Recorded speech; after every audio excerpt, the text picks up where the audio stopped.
Dostlar, hamıya salam, hər vaxtınız xeyir olsun. Fıdı Futbol kanalına xoş gəlmisiniz. Belə işlər dostlar, danışılası çoxlu maraqlı hadisələr baş verib bu son həftə ərzində. Transferlərlə bağlı, başqa mövzularla bağlı maraqlı hadisələr cərəyan elədi və mən bir Barsa azarkeşi olaraq öz fikirlərimi sizlərə bildirəcəm. Dostlar, keçən həftə dediyim kimi Nico Williams nağılı davam edir və belə görünən odur ki, nağılın artıq sonuna gəlib çatırıq. Bəli və bu nağıl heç də yaxşı sonluqla bitmədi, happy endlə bitmədi deyəsən, amma hələ ki tələsmək istəmirəm. Çünki bugün ortaya çıxan xəbərlərə görə, yayılan xəbərlərə görə çox qəribə hadisələr baş verir və situasiya çox qalmaqallı bir hala gəlib çıxır. Barselonanın demək olar bu transferdə həll etdiyi və Nico Williams'dan hər bir aspektdə razılaşdığı nüanslar demək olar sıfırlanır. Çünki İspan futbolçu komandanın qarşısına şərt qoyub ki, transferdən sonra ona rəsmi olaraq zamin versinlər ki, yəni əminlik versinlər ki, mən bu komandanın heyətində olacağam və La Liqanın qeydiyyatından keçə biləcəm. Oyuncu bunu rəsmi qaydada klubdan tələb edir. Bu isə klub rəhbərliyinin xoşuna gəlməyib və klub rəhbərliyi bunu normal bir istək kimi qarşılamır və Nico Williams'ın transferindən artıq imtina etmək istəyirlər. Yaxşı, burada sual verə bilərsiniz ki, bəs Fuad, sənin fikrin nədir? Sən nə düşünürsən bu haqda? İlk olaraq onu demək istəyirəm ki, mənə görə klub hər şeydən önəmlidir. Hər bir futbolçu bu komandaya gəlib gedə bilər. Futbolçular müvəqqətidir, önəmli olan isə komandadır və komandanın statusudur. Bəli, mən çox gözəl bilirəm və siz də hər halda bilirsiniz ki, hal-hazırda komandamız ideal bir zamanlarını keçirmir. İdeal bir dönəmdə deyilik. Maddi sıxıntılar var, başqa sıxıntılar var, komandanın heyətində çatışmamazlıqlar var və bunun ən başlıcası səbəbi puldur. Hamımız bunu çox gözəl bilirik ki, vaxtı ikən komandada olan bu maddi sıxıntılar bizi gəldi bu hala saldı. Amma hal-hazırda komandanın prezidenti olan Joan Laporta əlindən gələn hər şeydir ki, komandanı bu situasiyadan çıxartsın. Və mən bu haqda videoda çəkmişdim. Videoda bildirmişdim ki, artıq Laporta 4 ildir ki, komandanın başındadır və komandanın hal-hazırki bu dönəmində yaxşı oynamasının bir nömrəli səbəbkarıdır. Əlindən gələn hər şeyi eləyir.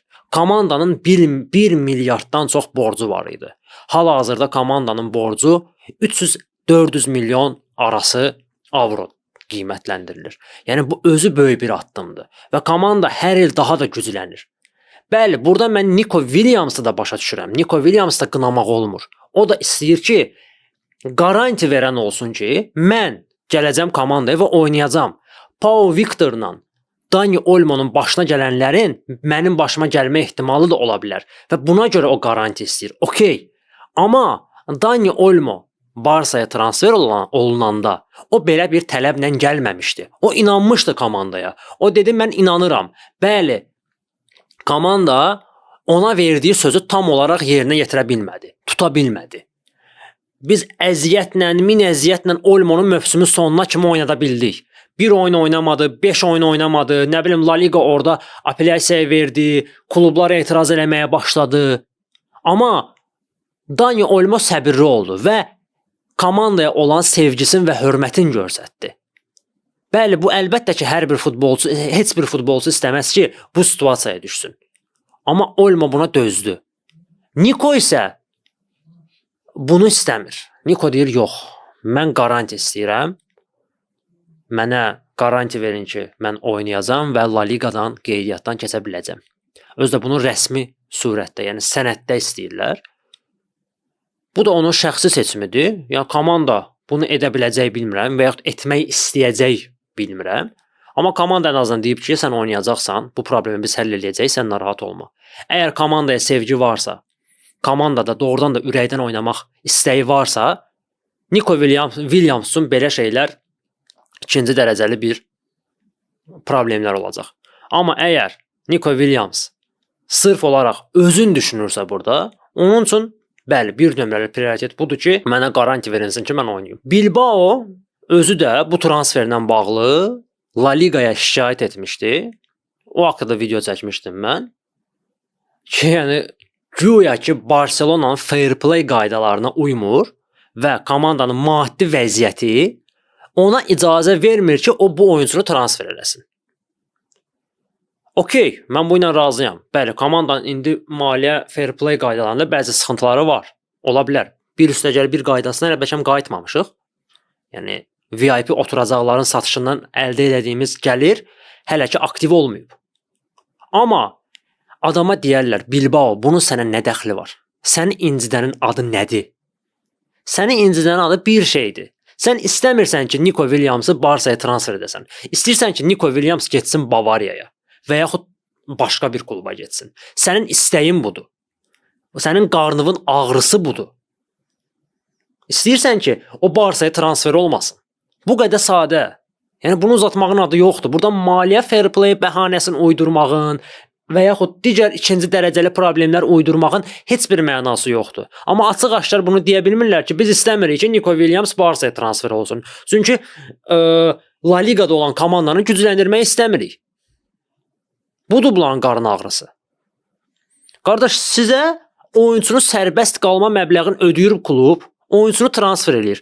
Mən onu oynada biləcəm, oynada bilməyəcəm. Lapa bir dənə video vardı, pulun verib eləyər, nə bilim, şey eləyər, yaraşığa eləyər. Yəni bildiniz nə demək istəyirəm? O videoya baxanlar bilir də nə deyirəm. Yəni oyunçuna pulun verirəm, alıram, oynadıram. Oynatmıram. Bunun sənə nə dəxli var? Əsas pulu verirəm də qardaş, 50 çək də. Yox, Bilbao'nun qeyrət ağacı durub, yox, hər şey şəffaf olmalıdır. Hər şey yaxşı olmalıdır. Belə işlər. Biraz boğazım qurudu.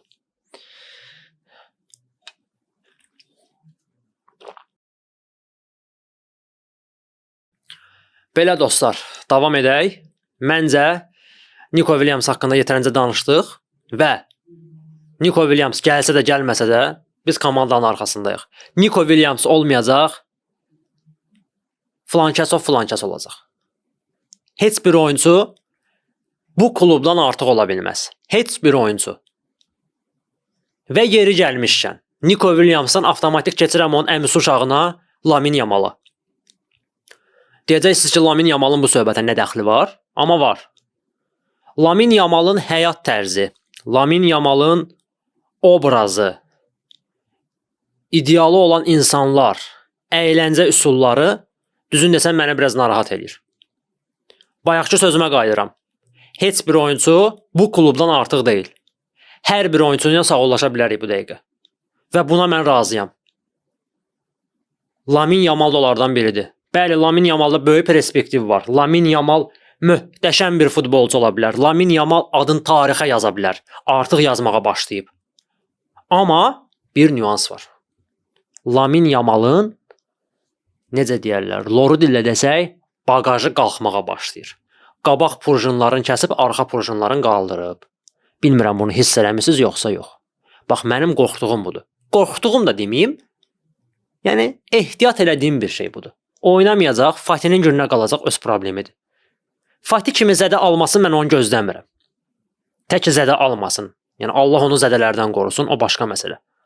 Amma Allah onun ağlını alsa, burada uca biabırçılıqlar olacaq. Burada biabırçılıqlar qaçılmazdır. Çünki bu adam əyləncəyə meyillidir. Bu adam gecə həyatına meyillidir. Yəni bildiyiniz ona baxıram, Lamine Yamala baxıram, Neymarı görürəm. Elə bir ki, copy-paste edib qoymusunuz yan bayan. İnanın Allaha, bilmirəm sizdə belədir yoxsa yox. Əgər siz də elə fikirləşirsinizsə, şərhlərdə yazın, görüm kimdən eyni fikirdəyim. Obraz, həyat tərzi, özün belə biraz dartmaq eləmək eynən Neymarın elə bir qanına çəkib. Və idealı da onun Neymar'da. Prosta özü demir onu. Özü demək istəmir. Adamın 18 yaşı yoxdur hələ. 29 yaşda, 30 yaşda xala ilə fırlanır. Yəni onun üçün o xaladır. Atasının 30-dan yuxarı yaşı var, 18-19 yaşlı qızla fırlanır. Bu nə yaş ayışdalı? Ciddisiniz. Yəni onun atasına baxana da bilinir ki, hansı kültürdə yaşayır bunlar. Yəni hansı mental düşüncə ilə yaşayır. Yəni indi qayıdıb deyə bilərsiniz ki, hərənin öz şəxsi həyatı var. Bunun bizə nə dəxli var? Amma yox, bu futbolçu karyerasından söhbət gedirsə, əgər biz doğrudan da möhtəşəm bir futbolçu istəyiriksə, deyiriksə ki, ayda Messinin davamçısı gəlir, onda sən Messinin davamçısı olmaq üçün gərək elə Messi kimi həyat tərzi sürəsən. Sənin idealın, sənin nümunə götürdüyün insan gərək Messinin özü ola. Və mən Yamaldan qorxduğum bir şey budur. Yamalın Allah ağlını alsa, yəni belə deyim, pis yola düşsə adam, batırdı adam. Yəni ulduz xəstəliyinə tutulsa fiziyo batdı adam. Ona görə mən onun qızıl top almasını istəmirəm. O qızıl top alsa bu mövsüm, burada biraz mənə qanqaraslıq bürüyəcək. Tək Barsa oyuncusu ola bilər ki, qızıl top almasına pis ola bilərəm. Doğrudan da ciddi deyirəm. Çünki çox elə tezdir. Karyerasını məhv eləyə bilər. Çox pis məhv eləyə bilər. Ona görə belə. Ümid edirəm ki, Yamal yolundan azmayacaq, cızığından çıxmayacaq və karyerasını normal şəkildə davam elətdirəcək. Okey. Nico Williams haqqında öz fikirlərimi bildirdim. Yamal haqqında fikirlərimi bildirdim. Qısa olaraq digər transfer şayələri ilə bağlı danışmaq istəyirəm. Komandanın potensial Messisi olan Ansu Fati artıq bilinmir neçənci dəfədir ki, komandadan icarəyə yollanır. Bu səfər onun yolu Fransadan düşdü. Monacoya icarə əsasına getdi və ümid edirəm ki, Ansu Fati orada uğurlu olar, karyerasına restart verər və daha böyük, daha perspektivli və daha güclü şəkildə qayıdar. Və Barcelona icarəyə göndərməklə çox ağıllı bir addım atdı və onu yenidən geri qaytara bilər. Əgər ki, yaxşı oynasa, inşallah ki, yaxşı oynayar, özünə qayıdar və biz onu komandada gözləyirik. Amma belə deyim, bəzi azarkeşlər deyir ki, o satılmamalıydı, şans verilməli idi. Hal-hazırki Barcelonada ona yer yoxdur.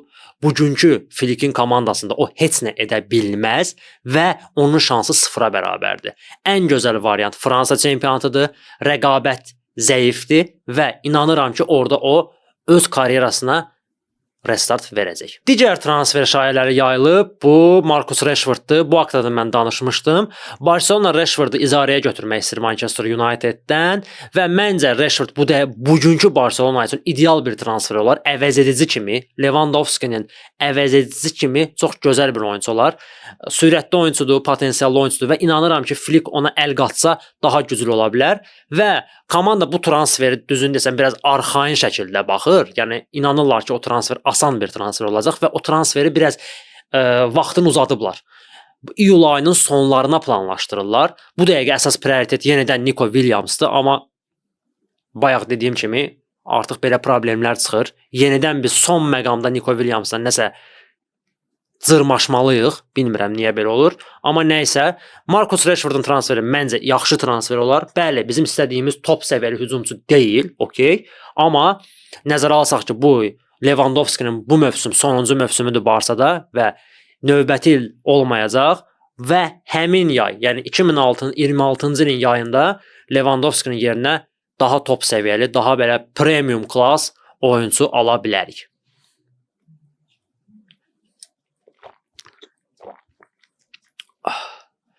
Növbəti mövzumuz isə Barcelona'nın ötən mövsüm oynadığı oyunlar haqqında, keçirdiyi mövsüm haqqında qısa bir analizdir. Düzün desəm, mən sizə söz vermişdim ki, bu analizi biz 3 nəfər edəcəyik. Familiya Barsa Azərbaycan ailəsi olaraq 3 admin. Amma təəssüflər olsun ki, hələ ki alınmır bizdə, fiziki olaraq çatdırmırıq. İnşallah ki, daha yaxşı ideyalarımız və daha yaxşı proyektlərlə qarşınıza çıxacağıq. Ona görə qərara gəldim ki, özüm qısa olaraq Barcelona'nın ötən mövsüm haqqında bir qısa analizin edim. Dostlar, mən yenidən qayıdıram ötən mövsümün əvvəllərinə, Flikin komandaya təyinatına. Yenidən deyirəm, Flick komandaya gələndə heç kim ona güvənmirdi, eləmirdi. 50-50-yə idi demək olar. Heç kim inanmırdı ki, Barcelona mentalitetində olmayan bir baş məşqçi gəlib Barcelona'ya kömək ola bilər. Amma artıq bu stereotiplər məhv olundu və Flick öz gücünü göstərdi və sübut elədi ki, doğrudan da Barselonada gözəl işlər görə bilər. Amma belə bir müqayisə aparmaq istəyirəm. Hal-hazırki vəziyyətdə Xabi Alonso Real Madridin başına gəlib və eynən keçən ilki Hans Flickin situasiyasına bənzəyir.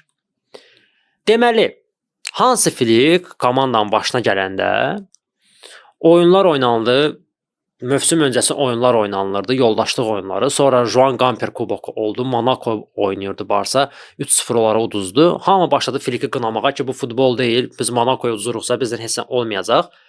Amma Flick mövsümə çoxlu zədələrlə möhtəşəm başladı, məğlubiyyətsizlik seriyasına başladı və komanda çempionatda lider olaraq gedirdi. İtkisiz gedirdi. Amma yenə də dedilər ki, Flick hələ ciddi sınaq qarşısına çıxmayıb. Ona güvənmək olmaz. Bavariyanı udar, sonra danışarıq. Gəldi Bavariyanı utdu Flick. Yox, Bavariya o deyil. Bavariya zəifdir. Real'ı udar, danışarıq. Getdi Real'ı utdu. Yox, Real o deyil. Mbappe offside-da yatırdı həmin gün. Ona görə o Real o deyil. La Liga'nı udar, onda danışarıq. Çempionlar Liqasını udar, onda danışarıq. Və Flick mövsümün tam ortasında noyabr-dekabr aylarında doğrudan da komandası pis çökdü. Yəni Flick'in komandası doğrudan da pis çökdü. Barsa o deyildi. Yəni Las Palmas kimi, Leganes kimi, Osasuna kimi, nə bilim, sonra kimə qarşı xal itirdi, yadımdan çıxmışdı. Yəni çoxlu outsider komandalara qarşı xal itirmişdik biz. Xetafe'nin özü olsun. Və burada xeyterlər üzə çıxdı. Bax gördünüz, Flick altın vurdu. Flick o deyil. Flick balondu, partladı. Amma yanvar ayında elə El Clasico'dan sonra komanda İspanya Superkubokunun qalibi olandan sonra Flick'in komandası, yəni Barcelona çox dirçəldi. Əsl gücünü onda göstərməyə başladı. Və mövsümün tam sonuna dək o ideal formada getdi. Və Interlə oyunda təəssüflər olsun ki, biz bu formanı qoruyub saxlaya bilmədik. Demirəm ki, Interlə oyunda biz pis oynamışdıq. Hər iki oyunda gözəl oynamışdıq Interə qarşı. Sadəcə olaraq bəzi nüanslarda, təcrübəsizliklərdə və Flick'in bəzi səhv qərarlarında biz oyunu uduzduq. Yəni turu uduzduq daha doğrusu. Amma nə isə oldu, keçdi, canımız sağ olsun. Yeni mövsümə baxmalıyıq. Bundan da yaxşı olacaq, inanıram. Yaxşı. Bəs Flick'in sirri nədədir? Nəyə görə bu komanda, heç kimin güvənmədiyi Barcelona, hamının lağ etdiyi Barcelona mövsümü 3 kubokla bitirdi? Nəyə görə? Niyə? Flick'in özəlliyi nədə idi? İlk öncə Flick Xavi'dən fərqli olaraq komandaya bir baş məşqçi kimi yanaşmırdı. Bir ata kimi yanaşırdı. Və Flick'in ən böyük üstünlüyü onun rasionallığıdır. Yəni mən onun oyun stilini, yəni onun idarəçiliyin Bavariyanın heyətində onda görürdüm. Yəni ləzzət edirdi də mənə. İnanın Allaha mən deyirdim ki, kaş bu Barsanın baş məşqçisi olardı. Çünki o adamın soyuqqanlılığı, o adamın çətin vəziyyətlərdə özünü itirməməsi sözün əsl mənasında mənə ləzzət edirdi. Yəni hiss edirdim ki, bu alfa bir adamdır da. Doğrudan da əsəbləri dəmirdəndir bu adamın. Hirslənməyə bacarmır bu adam. Və Barsaya belə bir baş məşqçi lazım idi. Ata kimi belə bir böyük kimi ağsaqqal lazım idi. İndi Xavi'ni mən pisləmək istəmirəm. Dostlar, elə bilməyin ki, prosta Xavi'dən danışmayacağam bu gün. Yəni Xavi'ni pisləmirəm. Yəni Xavi'nin sayəsində bəlkə biz bu uğurları qazandıq. O bu hal-hazırki komandanın həyətindəki oyunçuların demək olar 50-60%-ni Xavi ortalığa çıxartdı. O başqa məsələ. Amma mən bugün Flick'in üstünlüklərindən danışıram. Flick gəldi, mənəvi ruh qatdı komandaya. Komandaya dedi ki, yəni siz bundan artığın bacararsınız. Sizə sual verirəm. Xahiş edirəm, cavab verin. Axırıncı dəfə nə vaxt görmüsünüz ki, Barsa bir mövsüm ərzində bu qədər comeback eləsin. Bu qədər geri dönüş eləsin. Sayı hesabı yoxdur. Mən oturub indi hesablaya bilmirəm. Yəni barmaqlarım bəlkə yetməz ki, Barsa bu mövsüm neçə oyunda comeback elədi. Amma Barsanın son mövsümlərinə baxsaq, belə bir şey yoxdur. Çox təşdük hallarda ola bilərdi. Adicə bir şey deyim, Real Madridə qarşı komanda 3 dəfə comeback elədi. 3 dəfə comeback elədi. Bu elə belə bir şey deyil, dostlar. Real Madrid kimi komandaya qarşı 3 dəfə comeback eləmək elə belə iş deyil. Çempionlar Liqasında comebacklər elədi. Interdən oyunda comeback edirdi, dibində idi comebackin. Amma axırını gətirə bilmədik. Yenə də eybi yox. Yaxşı, bəs mental gücdən əlavə nə qatdı komandaya? Fiziki məşqlər, Alman disiplini. Bəlkə də sizin üçün sadə bir şey ola bilər. Flick gəldi, komanda dedi ki, oyundan əvvəl oyunçular stadiona gələndə hamı eyni formada olacaq. Barselonanın formasında olmalıdır. İdman formasında olmalıdır. Heç kimin öz belə şəxsi geyimində gələ bilməz. Bura model studiyası deyil. Yəni bura şəkil çəkdirməyə gəlmirik. Yəni burada ən çox qanı qaralan əlbəttə ki, Kunde oldu. Yəni onun biraz qanı qarala bilər ki, öz paltarlarını nümayiş etdirə bilmədi, amma o da örgəşdi. Yəni sizin üçün bəlkə bu sadə bir şey gələ bilər, amma bu çox dərin bir mənası var. Bu o deməkdir ki, sən işi və məsuliyyətlə yanaşmalısan. Hər bir oyuncuya ayrı-ayrılıqda məşq proqramları yazdı. Pedri bu mövsüm zədə almadı. Pedri bu mövsüm zədəyə görə heç bir oyunu buraxmadı. Bu özü bir üstəgəldir. Bu özü bir müsbət bir göstəricidir. Flick'in sonra Rafinha'nın dirçəltməsi, komandaya özünə inam qaytarması və Flick'in o riskli futbolu, çox hündür müdafiə xətti.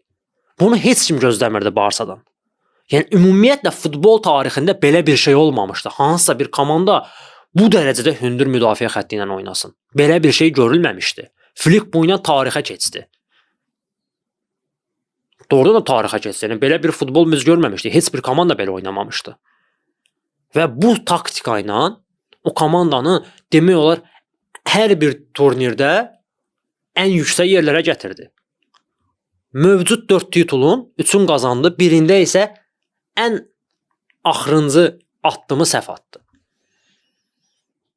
Yaxşı, bəs Flick'dən əlavə olaraq bu komandanın uğurlu olmasının digər səbəbləri nə idi? Bəli, bura Yamalın performansını əlavə eləmək olar. Yamal bu mövsüm artırdı və inanıram ki, növbəti mövsümlərdə də artıracaq, bayaqki dediklərim olmasa.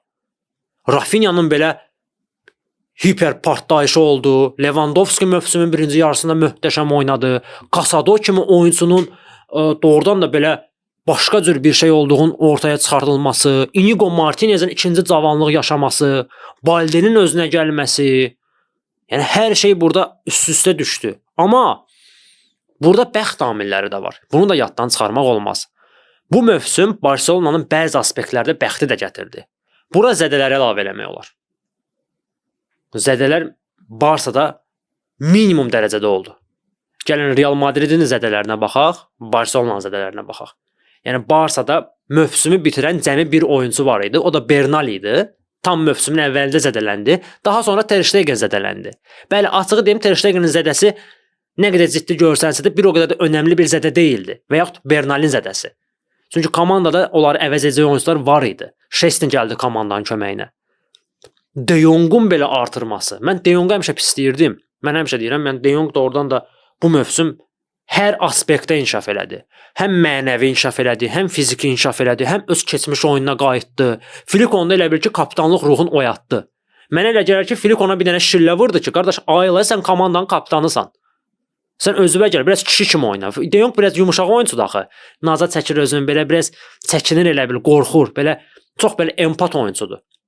Amma Flick onu biraz bərkitdi. Yəni sən kapitansansa, biraz sərt olmağı bacarmalısan. Yeri gəlmişkən kapitan mövzusuna gəldikdə, indi yadıma düşdü, bu haqda da demək istəyirəm. Barselona rəhbərliyi növbəti mövsümü üçün kapitanlıq sarğısını Ter Stegen'dən almaq istəyir. Komandadan getməsi əgər alınmasa, transfer olunmasa başqa kluba, komandanın əsas qapıçısı olmayacaq və kapitanlıq statusunu belə itirəcək. Və kapitan olması üçün növbəti namizəd Inigo Martinezdir. Komandanın əsas kapitanlarından biri ola bilər. Mən bunu çoxdan da demişdim. O gün biz qrupda da danışırdıq uşaqlarla. Elə sırazu qabaq aldım, dedim ki, Inigo Martinez kapitan olmalıdır. Yəni onda kapitan ruhu var, özünüz görürsüz. Mən ona həmişə sarğısız kapitan demişəm. Yəni bu dəqiqə komandanın ən bərk belə oyunçularından biridir, həm fiziki, həm mənəvi olaraq. Yəni kapitanlıq ona doğrudan da yaraşardı. Məncə komandanın əsas kapitanlarından biri olmalıdır Inigo. Buna layiqdir. Amma Ter Stegen'in elədiyi hərəkətlər də biraz düzgün deyil. Barcelona qarşı səhv elədi, amma Ter Stegen də başa düşməlidir ki, yəni artıq zamanı çatıb. Yəni elədiyi eləmisən. Yəni istəmir də klub səni.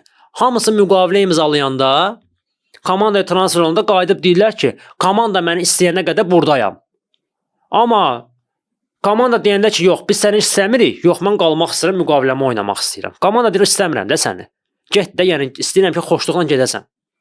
Deyir, yox, istəmirəm. Burada da tərsliy eləyirsən də sən. Zədələrdən danışdım mən. Bəli, zədələr cəhətdən bəxtimiz gətirdi. Digər isə bu püşkatma idi. Çempionlar Liqasının püşkatmasında bizim bəxtimiz gətirdi. Bizə ən asan rəqiblər düşdü. Gəlin bunu boynumuza alaq, bunu danmayaq. Burada çəkinəsi bir şey yoxdur. Yəni mövcud olan ən asan rəqiblər bizə düşdü və biz buna görə yarımfinala belə rahat irəliləyə bildik. Biz zədəsiz irəlilədik. Yəni daha az güc sərf elədik. Bu normal bir haldır və bu növbəti mövsüm olmaya bilər. Yəni bunu nəzərə almaq lazım ki, növbəti mövsüm bu mövsüm kimi olmaya bilər və komanda zədələr ala bilər oyunçuları.